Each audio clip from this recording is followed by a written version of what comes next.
Hi everyone, welcome to our channel Priya vlogs. ಇವತ್ತಿನ ವ್ಲಾಗಲ್ಲಿ ನಾನು ಪನ್ನೀರ್ ಮಸಾಲಾನ ಮಾಡ್ತಾಯಿದ್ದೀನಿ ವಿತೌಟ್ ಗ್ರೈಂಡ್. ನಾವು ಈಸಿಯಾಗಿ ಸಿಂಪಲ್ಲಾಗಿ ಕ್ವಿಕ್ಕಾಗಿ ಮಾಡ್ಕೊಳ್ಳುವಂಥ ಪನ್ನೀರ್ ಮಸಾಲಾನ ಮಾಡ್ತಾಯಿದ್ದೀನಿ. ನಾನು ಇವಾಗ ಫಸ್ಟ್ ಪನ್ನೀರನ್ನ ತೆಳ್ಳಗೆ ಚಿಕ್ಕದಾಗಿ ಹೆಚ್ಕೊಳ್ತಿದ್ದೀನಿ. ದಪ್ಪದಾಗಿ ಹೆಚ್ಕೊಂಡ್ರೆ ನನಗೆ ಅಷ್ಟು ಟೇಸ್ಟ್ ಅಂತ ಅನಿಸೋದಿಲ್ಲ, ಹಾಗಾಗಿ ನಾನು ತೆಳ್ಳಗೆ ಹೆಚ್ಕೊಳ್ತಾ ಇದ್ದೀನಿ. ಇದು ಫ್ರೈ ಮಾಡಿದಾಗ ನಾವು ಲಾಸ್ಟಿಗೆ ಊಟದ ಜೊತೆಗೆ ತಿನ್ನುವಾಗ ಪನ್ನೀರ್ ಟಿಕ್ಕ ತಿನ್ನಂಗೆ ಅನಿಸುತ್ತೆ, ಅಷ್ಟು ಸಖತ್ತಾಗಿರುತ್ತೆ ಪನ್ನೀರ್. ಹಾಗಾಗಿ ನಾನು ಇಷ್ಟು ತೆಳ್ಳಗೆ ಹೆಚ್ಕೊಳ್ಳೋದು. ನಿಮಗೆ ಈ ಥರ ತಿನ್ನಂಗೆ ಅನಿಸಲ್ಲ ಅಂದರೆ ನಿಮಗೆ ಯಾವ ಶೇಪ್ ಬೇಕು ಅನಿಸುತ್ತೋ ಆ ಶೇಪಲ್ಲಿ, ಕ್ಯೂಬ್ ಶೇಪಲ್ಲಿ ನಿಮಗೆ ದಪ್ಪ ಬೇಕಾದ್ರೆ ದಪ್ಪ ಹೆಚ್ಕೊಳ್ಬೋದು, ಆ್ಯಸ್ ಯುವರ್ ವಿಶ್. ನಾನು ಇಷ್ಟು ತೆಳ್ಳಗೆ ಹೆಚ್ಕೊಂಡಿದ್ದೀನಿ. ಇದೆಲ್ಲ ಹೆಚ್ಕೊಂಡಾದ್ಮೇಲೆ ನಾನು ಒಂದು ಈರುಳ್ಳಿ ಆ್ಯಂಡ್ ಒಂದು ಟೊಮ್ಯಾಟೊ ಆಮೇಲೆ ಕೊತ್ತಂಬರಿನ ತೊಗೊಂಡಿದ್ದೀನಿ. ಈ ಮೂರನ್ನು ನಾನು ಹೆಚ್ಕೊಳ್ತಾ ಇದ್ದೀನಿ ತೆಳ್ಳಗೆ. ನಿಮಗೆ ತೆಳ್ಳಗೆ ಬೇಕಾದ್ರೆ ತೆಳ್ಳಗೆ ಹೆಚ್ಕೊಳ್ಬೋದು, ಈ ಥರ ಇಲ್ಲಾಂದರೆ ದಪ್ಪದಾಗಿ ಹೆಚ್ಕೊಳ್ತೀನಿ ಅಂದರೆ ಹಾಗೆ ಮಾಡಿಕೊಂಡು ಈ ಚಾಪರ್ನಲ್ಲಿ ನೀವು ಚಾಪ್ನ ಮಾಡ್ಕೊಳ್ಬೇಕಾಗುತ್ತೆ. ನಾನಿವಾಗ ಈ ಚಾಪರಲ್ಲಿ ನಾನು ಇದು ಫಸ್ಟ್ ನಾನು ಇದನ್ನು ತರಿಸಿದ್ದು ಮೀಶೋದಲ್ಲಿ. ತುಂಬ ಚೆನ್ನಾಗಿದೆ. ನಿಮಗೇನಾದರೂ ಲಿಂಕ್ ಬೇಕಾ ಅಂತ ಇದ್ದರೆ ಲಿಂಕ್ ಅಂತ ಕಮೆಂಟ್ ಮಾಡಿ, ಇಲ್ಲ ಡಿಸ್ಕ್ರಿಪ್ಷನಲ್ಲಿ ನಾನು ಹಾಕಿರ್ತೀನಿ ಲಿಂಕ್ನ. ನೀವು ಹೋಗ್ಬಿಟ್ಟು ಆ ಲಿಂಕ್ನ ಓಪನ್ ಮಾಡಿ ಬೈ ಮಾಡ್ಬೋದು. ತುಂಬ ಚೆನ್ನಾಗಿದೆ. ನಾನು ಹೆಚ್ಚಿರೋ ಈರುಳ್ಳಿ, ಟೊಮ್ಯಾಟೊ ಆಮೇಲೆ ಕೊತ್ತಂಬರಿ, ಒಂದು 3 ಬೆಳ್ಳುಳ್ಳಿ, 3 ಬೆಳ್ಳುಳ್ಳಿ ಆಮೇಲೆ ಸ್ವಲ್ಪನೇ ಜೀರಿಗೆನ ಹಾಕಿಬಿಟ್ಟು ಚಾಪ್ನ ಮಾಡ್ಕೊಳ್ತೀನಿ.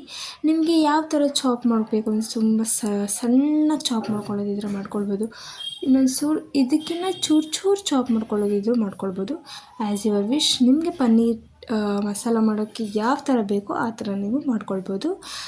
ನಾನು ಇದನ್ನು ಸ್ವಲ್ಪ ಅಂದರೆ ತುಂಬ ತೆಳ್ಳಗೆ, ತುಂಬ ಚಿಕ್ಕದಾಗಿ ಏನಲ್ಲ, ಸ್ವಲ್ಪ ತೆಳ್ಳಗಿರೋ ಹಂಗೆ ನಾನು ಚಾಪ್ ಮಾಡ್ಕೊಳ್ತೀನಿ.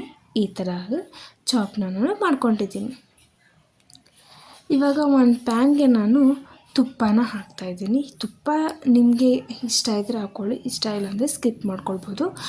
ನಾನು 2 ಟೇಬಲ್ಸ್ಪೂನ್ ತುಪ್ಪ ಹಾಕ್ಕೊಂಡ್ಬಿಟ್ಟು ಸ್ವಲ್ಪ ಎಣ್ಣೆನ ಹಾಕ್ಕೊಳ್ತಿದ್ದೀನಿ. 2 ಟೇಬಲ್ನಷ್ಟು ತುಪ್ಪ ಹಾಕಿ 1 ಟೇಬಲ್ ಸ್ಪೂನಷ್ಟು ನಾನು ಎಣ್ಣೆನ ಹಾಕ್ಕೊಂಡ್ಬಿಟ್ಟು ಈಗ ಪನ್ನೀರನ್ನ ಹೆಚ್ಕೊಂಡಿರ್ತೀವಲ್ವ ಅದನ್ನು ಸ್ವಲ್ಪ ಫ್ರೈ ಮಾಡ್ಕೊಳ್ಬೇಕಾಗತ್ತೆ.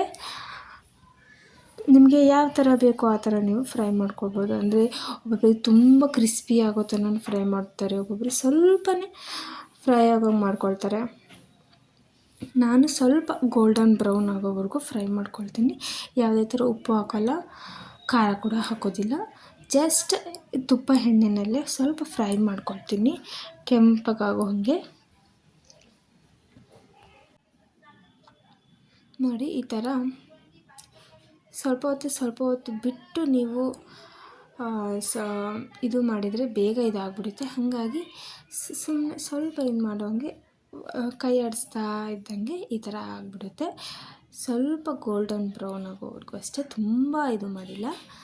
ಇವಾಗ ಮತ್ತೆ ನಾನು ಇದಕ್ಕೆ 1 ಟೇಬಲ್ ಸ್ಪೂನಷ್ಟು ತುಪ್ಪ ಆಮೇಲೆ 1 ಟೇಬಲ್ ಸ್ಪೂನಷ್ಟು ಎಣ್ಣೆನ ಹಾಕಿಬಿಟ್ಟು ಇವಾಗ ನಾವು ಚಾಪ್ ಮಾಡಿರ್ತೀವಲ್ವ ಈರುಳ್ಳಿ, ಟೊಮ್ಯಾಟೊ, ಕೊತ್ತಂಬರಿ, ಬೆಳ್ಳುಳ್ಳಿ ಆಮೇಲೆ ಜೀರಿಗೆನ ಅದು ಅಷ್ಟೂ ಇವಾಗ ಹಾಕ್ಕೊಂಡ್ಬಿಡ್ತೀನಿ. ಡೈರೆಕ್ಟಾಗಿ ಎಣ್ಣೆ ತುಪ್ಪಗೆ ಹಾಕ್ಕೊಂಡ್ಬಿಡ್ತೀನಿ.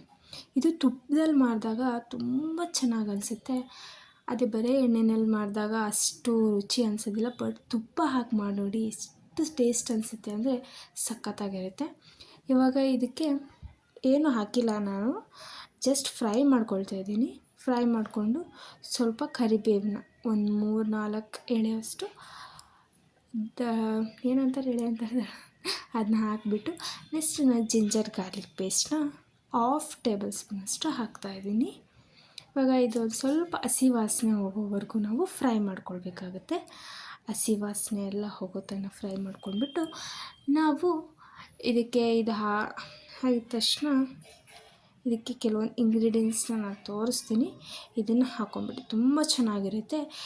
ಎಲ್ರಿಗೂ ಗೊತ್ತಿರೋ ಹಾಗೆ pink salt pink salt 1/2 table spoon, ಇದಕ್ಕೆ ಎಷ್ಟು ಬೇಕಾಗುತ್ತೋ ಅಷ್ಟು. ನಾನು ಇದಕ್ಕೆ ಎಲ್ಲ ಹಾಫ್ ಟೇಬಲ್ ಸ್ಪೂನಷ್ಟು ಹಾಕ್ತಾಯಿದ್ದೀನಿ. ಉಪ್ಪು, ಖಾರದ ಪುಡಿ, ಗರಂ ಮಸಾಲ ಮತ್ತು ನಿಮ್ಮ ಮನೇಲಿ ಯಾವುದಾದ್ರೂ ಮಸಾಲೆ ಇದ್ದರೆ ಹಾಕ್ಕೊಳ್ಬೋದು. ನಾನು ಇದಾದಮೇಲೆ ಚಿಕನ್ ಮಸಾಲ ಸ್ವಲ್ಪ ಹಾಕ್ಕೊಂಡಿದ್ದೀನಿ, ಚೆನ್ನಾಗಿರುತ್ತೆ ಅನ್ನೋ. ಇದೆಲ್ಲ ಹಾಕ್ಬಿಟ್ಟು ಫ್ರೈ ಮಾಡ್ಕೊಳ್ಬೇಕಾಗುತ್ತೆ. ಸ್ವಲ್ಪ ಹೊತ್ತಷ್ಟೇ, ತುಂಬ ಹೊತ್ತು ಬಿಟ್ಟೆ ಅಂದರೆ ಸೀದೋಗೋ ಚಾನ್ಸಸ್ ಇರುತ್ತೆ. ಹಾಗಾಗಿ ಸ್ವಲ್ಪನೇ ಹಂಗೆ ಫ್ರೈ ಮಾಡ್ಕೊಂಡ್ಬಿಟ್ಟು ಒಂಚೂರು ಹಸಿ ವಾಸನೆ ಅಂದರೆ ಒಂದು ಸ್ವಲ್ಪ ಘಾಟ ಬರ್ತಾಯಿದೆ ಅಂತ ಅನ್ನೋ ಅಷ್ಟರಲ್ಲಿ ನೀವು ಸ್ವಲ್ಪ ನೀರು ಹಾಕ್ಕೊಳ್ಬೋದು. ನಾನು ಇವಾಗೆ ಹಾಕಲ್ಲ ನೀರು, ಜಸ್ಟ್ ಇವಾಗ ಪನ್ನೀರ್ ಹಾಕಿಬಿಟ್ಟು ಫ್ರೈ ಮಾಡ್ತಾಯಿದ್ದೀನಿ. ನೀವು ಬೇಕಿದ್ರೆ ನಿಮಗೆ ಯಾವ ಥರ ಅನಿಸುತ್ತೋ ಆ ಥರ ಮಾಡಿ, ಬಟ್ ನಾನು ಹೇಳ್ದಂಗೆ ಮಾಡಿದರೆ ಸಖತ್ತಾಗಿರುತ್ತೆ. ಇವಾಗ ನಾನು ಅದಕ್ಕೆ ನೀರನ್ನ ಹಾಕ್ತಾಯಿದ್ದೀನಿ. ಸ್ವಲ್ಪ ಹಂಗೆ ಫ್ರೈ ಮಾಡಬೇಕು. ನಿಮ್ಮ ನೀರು ಬೇಡ ಹಂಗೆ ಡ್ರೈ ಆಗಿರಲಿ ಅಂದರೆ ಇದೂ ಡ್ರೈ ಆಗುತ್ತೆ. ಬಟ್ ನೀರು ಹಾಕಿದರೆ ಏನು ಅಂತ ಅಂದರೆ ಇವಾಗ ಮಸಾಲೆ ಎಲ್ಲ ಪನ್ನೀರಿಗೆ ಸೇರಿಕೊಂಡು ತುಂಬ ರುಚಿ ಕೊಡುತ್ತೆ. ಹಾಗಾಗಿ ನೀರು ಹಾಕ್ಬಿಟ್ಟು ಒಂದು ಸ್ವಲ್ಪನೇ ನಮಗೆ ಇನ್ನೊಂದು ಸ್ವಲ್ಪ ಚೆನ್ನಾಗಿದೆ ಆಗಬೇಕು ಅನ್ನೋದಿದ್ದರೆ ಮಾತ್ರ ಈ ಥರ ನಾನು ತೋರಿಸ್ದಂಗೆ ಮಾಡಿರಿ. ತುಂಬ ಅಂದರೆ ತುಂಬ ಚೆನ್ನಾಗಿರುತ್ತೆ. ಬೇಕಾದರೆ ಕಮೆಂಟ್ ಮಾಡಿ ಹೇಳಿ, ನೀವು ಇದೇ ಥರ ನಾನು ಯಾವ ಥರ ಮಾಡಿದ್ದೀನೋ ಆ ಥರ ಮಾಡ್ಕೊಂಡ್ಬಿಟ್ಟು ಕಮೆಂಟ್ ಮಾಡಿ ಹೇಳಿ ಹೇಗಿರುತ್ತೆ ಅಂತ. ನಿಜ ಸಖತ್ತಾಗಿರುತ್ತೆ.